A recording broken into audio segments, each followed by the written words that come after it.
दोस्तों, आज हम लोग बात करेंगे प्रकाश का अपवर्तन और प्रवर्तन के चैप्टर से। और वो भी चैप्टर जो है आपका फिजिक्स का क्लास 10th का चैप्टर है। और उसका पहला टॉपिक आता है, उसमें हम लोग देखते हैं चैप्टर का नाम ही है प्रकाश का अपवर्तन प्रवर्तन। तो प्रकाश क्या होता है, सबसे पहली बातें हैं ये तो कोई भी पूछ देगा। अगर कहीं भी कुछ भी पूछते हैं तो सबसे पहला बात है उसका नाम के मुताबिक। जैसे आप देख रहे हैं किसको, पंकज सर को, तो कोई भी पूछ देता है कि पंकज का मतलब क्या होता है, तो पंकज का मतलब तो बताना पड़ेगा। पंक मतलब क्या होता है, पंक मतलब कीचड़, और ज मतलब जन्म लेने वाला। कीचड़ में जन्म लेने वाला को क्या कहा जाता है, पंकज बोला जाता है। इस पर कौन विराजमान होते हैं, सरस्वती माँ विराजमान होती है। तो इस तरीका से हम लोगों को आज जानना है प्रकाश का प्रवर्तन। क्या जानना है, प्रकाश का प्रवर्तन जानना है। तब प्रकाश क्या होता है, प्रकाश वो क्षमता है जिससे कोई वस्तु को आप देख सकते हैं। क्या कर सकते हैं, कोई भी वस्तु को देख सकते हैं। अब जैसे यहां बताया गया है कि प्रकाश वह ऊर्जा है, मतलब हमने क्या बोला, क्षमता है, और वो एनर्जी है, ऊर्जा है, जिसके द्वारा हम किसी भी वस्तुओं को देख सकते हैं। क्या है, प्रकाश वो ऊर्जा है जिससे हम किसी भी वस्तु को देख सकते हैं। उसे क्या कहते हैं, प्रकाश कहते हैं। क्या बोलते हैं हम लोग, प्रकाश कहते हैं। अब प्रकाश का गुण भी होता है भाई। प्रकाश क्या होती है, प्रकाश का गुण है, अगर कोई भी वस्तु है या कोई भी चीज है, एवरीथिंग जो भी है, उसके गुण और दोष भी होते हैं। तो गुण, प्रकाश का गुण जो है, पहला गुण है कि प्रकाश जब भी चलती है तो सरल रेखा में चलती है, सीधी रेखाओं में जाती है। जब भी जाएगी तो सीधी रेखा में जाएगी, ना कि ऐसे टेढ़ा मेढ़ा ऐसा नहीं जाएगी। जब भी जाएगी तो सरल रेखा में जाएगी। प्रकाश जो है विद्युत चुंबकीय तरंग है। वो तरंग जो होता है विद्युत चुंबकीय तरंग होता है, मतलब एक दूसरे को आकर्षित करने वाला होता है। क्या होता है, विद्युत चुंबकीय तरंग होती है, इसलिए इसे संचरण के माध्यम के लिए आवश्यकता नहीं होती है पड़ती है। इसका मतलब आने जाने के लिए कोई माध्यम की जरूरत नहीं होती है। माध्यम दो प्रकार के होता है, एक सघन माध्यम और एक विरल माध्यम। लेकिन यहाँ माध्यम का कोई जरूरत नहीं है। क्या है, माध्यम का जरूरत नहीं है। एक सघन माध्यम यहाँ है, एक विरल माध्यम है, लेकिन माध्यम का यहाँ कोई जरूरत नहीं पड़ता है हम लोगों को। फिर कहता है प्रकाश जो है अपारदर्शी वस्तुओं का तीक्ष्ण छाया बनाता है। मतलब अपारदर्शी वस्तुओं, मतलब इसके आर पार जो है मतलब प्रकाश नहीं जा सकती है। जैसे कोई दीवार है, अपारदर्शी है, मतलब इसके दीवार से इस पार से उस पार नहीं जा सकता है। अगर धूप प्रकाश नहीं जा सकता है तो उसका छाया कैसा बनता है, एकदम काला घना छाया बनाता है। अगला कहता है प्रकाश का चाल जो है निर्वात में सबसे अधिक होती है। निर्वात में सबसे अधिक होती है। एक और ऑब्जेक्टिव जब हम एमसीक्यू क्वेश्चन लाए थे तब उसमें हमने बताया था कि 10 गुने 8 10 गुने 3 गुने 10 के पावर 8 मीटर प्रति सेकेंड होता है। कितना होता है निर्वात में प्रकाश की चाल, 3 गुने 10 के पावर 8 मीटर प्रति सेकेंड होता है। अब कह रहा है प्रकाश का प्रवर्तन। चैप्टर का नाम पर हमने बात करने वाले हैं कि प्रकाश का प्रवर्तन क्या होता है। तो प्रकाश का प्रवर्तन जो होता है, सीधा सीधी कहते हैं कि कोई भी सतह पर आने वाला प्रकाश पड़ने के बाद, किसी बिंदु से टकराने के बाद, किसी सतह पर किसी बिंदु से टकराने के बाद वो दूसरी छोर में मुड़ जाती है, उसे क्या कहते हैं, प्रकाश का प्रवर्तन कहते हैं। क्या कहते हैं उसे, प्रकाश का प्रवर्तन कहते हैं। ये आपतित प्रकाश है, क्या है देख लीजिएगा आप लोग, आपतित प्रकाश है ये। और इधर से ये प्रवर्तित प्रकाश है, प्रवर्तित प्रकाश है, प्रवर्तित प्रकाश है ये। और एक पड़ा कहाँ, किसी सतह पर पड़ा, समतल सतह पर पड़ा, और उसके बाद ये जो है प्रवर्तित हो गया। आगे कहता है प्रकाश का प्रवर्तन के नियम भी है, प्रकाश के प्रवर्तन के नियम भी हैं। और ये जो नियम है आप देख सकते हैं कि क्या नियम है इसका, प्रकाश का प्रवर्तन का नियम। तो 2 नियम है प्रकाश के प्रवर्तन का। पहला नियम जो है सो कहता है कि आपतन कोण प्रवर्तन कोण के बराबर होता है। अब यहां हमने देखिए बनाए थे अभी तुरंत ऐसा वाला फिगर हमने बनाया कि एक सतह है और सतह पर एक किरण आ रही है, आपतित किरण आ रही है, और किसी बिंदु से टकराने के बाद वो दूसरी छोर में लौट जाती है उसे परावर्तित किरण कहते हैं। क्या कहते हैं? और उसी जो बिंदु से टकरा करके लौटती है उसे हम लोग आपतन बिंदु कहते हैं, और उस पर एक अभिलंब डाला जाता है। क्या डाला जाता है भाई? अभिलंब डाला जाता है। और आपतित किरण और अभिलंब के बीच का कोण जो बनता है उसे आपतन कोण कहते हैं। क्या कहते हैं? जो आपतित किरण और अभिलंब के बीच जो बना कोण है उसे आपतन कोण कहते हैं। और वही अभिलंब और प्रवर्तित किरण के बीच के बना कोण को क्या कहते हैं? प्रवर्तन कोण कहते हैं। क्या कहते हैं? अभिलंब और प्रवर्तित किरण के बीच बना कोण को हम लोग क्या कहते हैं? प्रवर्तित किरण कहते हैं। तो यहाँ देखिए प्रकाश के प्रवर्तन के दो नियम बताया गया है। पहला नियम है कि आपतन कोण प्रवर्तन कोण के हमेशा हमेशा बराबर होता है। क्या होता है? बराबर होता है। देख लीजिए यहाँ दिखाई दे रहा होगा आपको, एक बार फिर से नजर डालिए, देख लीजिए दिखाई दे रहा है आपको, ठीक है ना। दूसरा कहता है कि आपतित किरण दर्पण के आपतन बिंदु पर अभिलंब और प्रवर्तित किरण सभी एक ही तल पर होता है। हमने अभी तुरंत बताया था कि आपतित किरण और अभिलंब और प्रवर्तित किरण तीनों एक ही बिंदु पर एक ही सतह पर है या नहीं है? तीनों एक ही सतह पर आप देख सकते हैं। इसके बाद आगे की तरफ हम लोग बढ़ते हैं। इस चैप्टर में पढ़ना है प्रतिबिंब। क्या पढ़ना है? प्रतिबिंब पढ़ना है। तो देखिए प्रतिबिंब क्या होता है। प्रतिबिंब जो है किसी वस्तु पर प्रकाश पड़ती है और प्रकाश पड़ने के बाद जो है उसका प्रकाश जो है प्रवर्तित किरण प्रवर्तित करती है, और प्रवर्तित करने के बाद जो बनता है, जो भी प्रतिच्छेदित होती है उसे हम लोग प्रतिबिंब कहते हैं। क्या कहते हैं?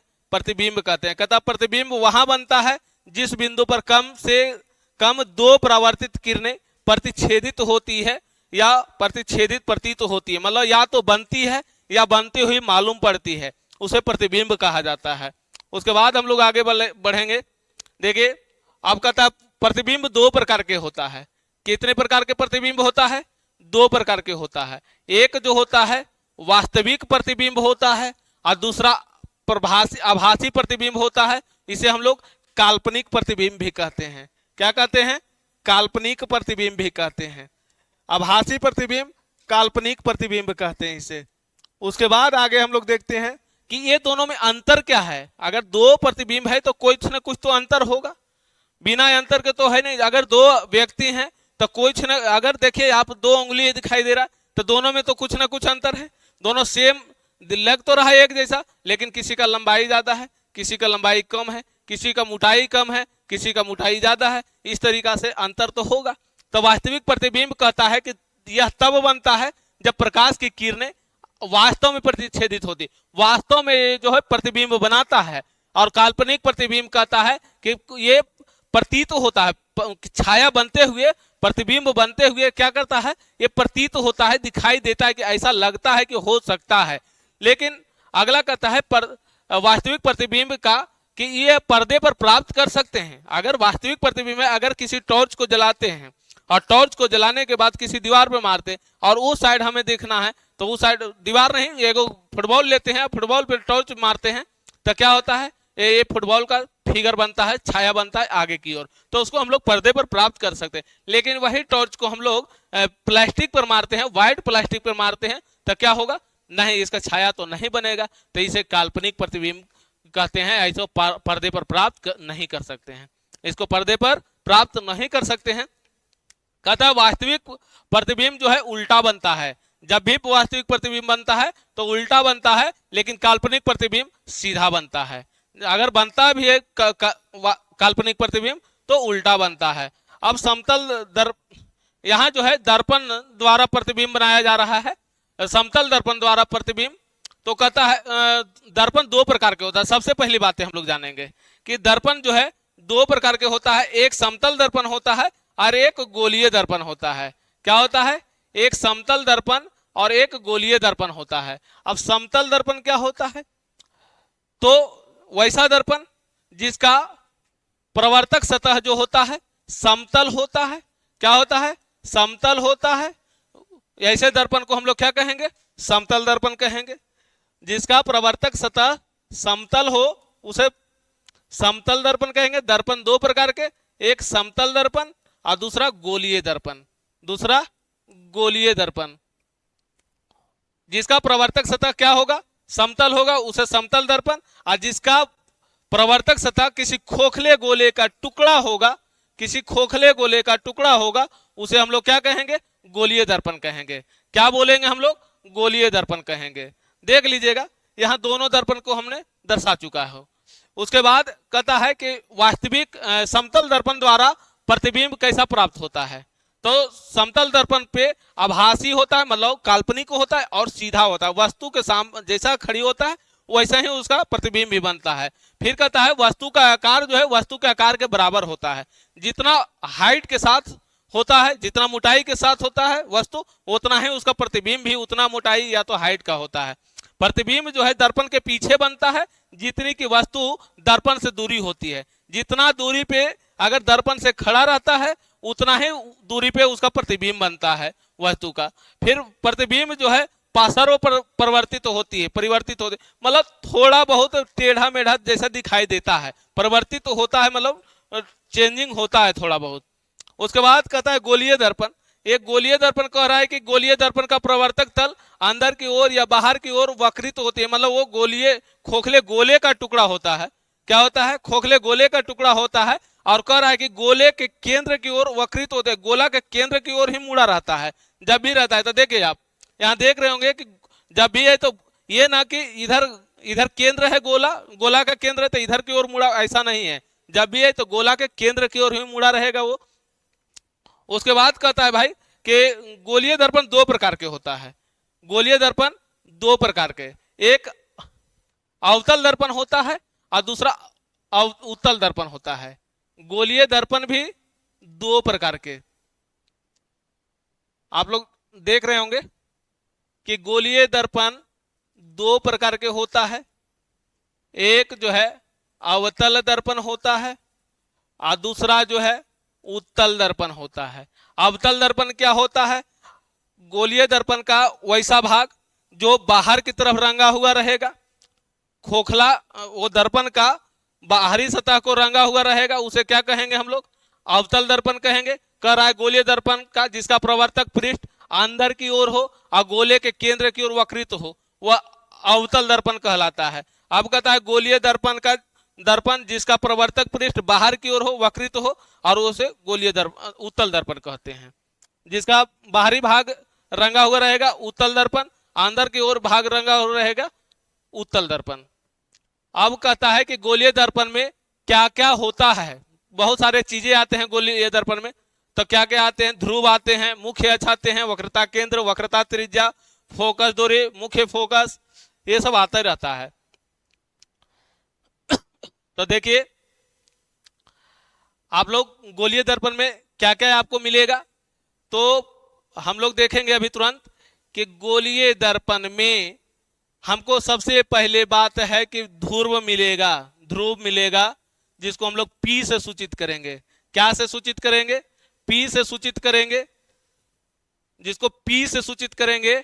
और ये क्या होता है कि गोलीय दर्पण के वक्रता पृष्ठ, गोलीय दर्पण के एकदम बीचों बीच भाग का बिंदु जो होता है वो क्या होता है, ध्रुव होता है। क्या होता है भाई, ध्रुव होता है। कहता है गोलीय दर्पण के प्रवर्तक पृष्ठ के केंद्र को दर्पण का ध्रुव कहते हैं, मतलब बीचों बीच वाले भाग को क्या कहेंगे हम लोग, ध्रुव कहेंगे। यह दर्पण के पृष्ठ पर स्थित होता है, जब भी रहता है तो ये दर्पण के पृष्ठ पर ही अवस्थित होता है। और इसको P अक्षर से सूचित किया जाता है। किससे सूचित किया जाता है, P अक्षर से सूचित किया जाता है।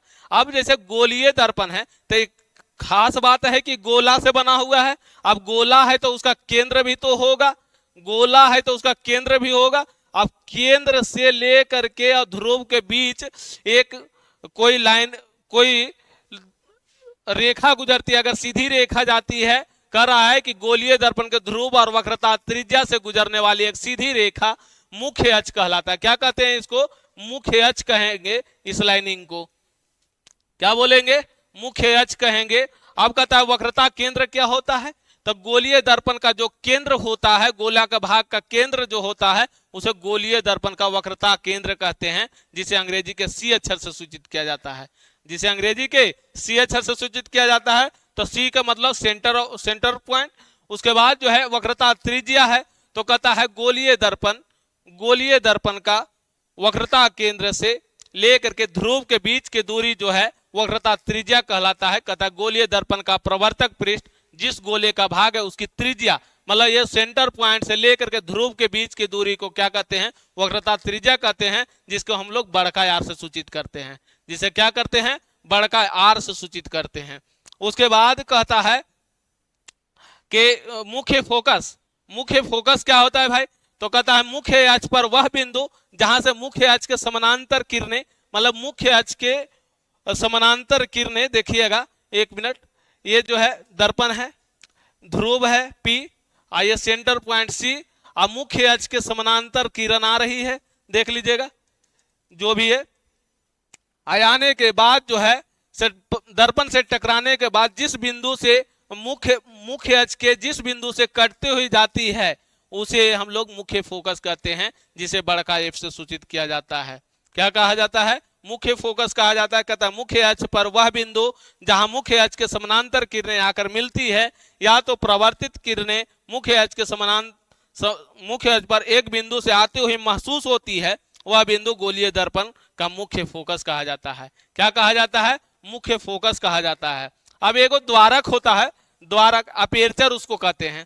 तो अब क्या होता है, गोलीय दर्पण के प्रवर्तक पृष्ठ तल पर वृत्ताकार सीमा रेखा का व्यास जो है दर्पण का द्वारक कहलाता है, जिसे एमएन से जितना दूरी पर इसका सतह है, ये सतह जो है इसका जो व्यास होता है उसको, ये व्यास कहने की मतलब सीधी रेखा, यहां से यहां तक ये जो है सीधी रेखा जो है इसको हम लोग द्वारक कहेंगे। इस तरीका से हम लोग आज का टॉपिक रहा हम लोगों का कि गोलीय प्रकाश का प्रवर्तन क्या रहा हम लोगों का, प्रकाश का प्रवर्तन। और इस तरीका से हम लोग पर डे हर तरीका के टॉपिक को लेकर के हम लोग आएंगे। आप लोग वीडियो में ज्यादा से ज्यादा बने रहें ताकि आपके पास हर वीडियो को पहुंचा सके। इसी के साथ जय हिंद।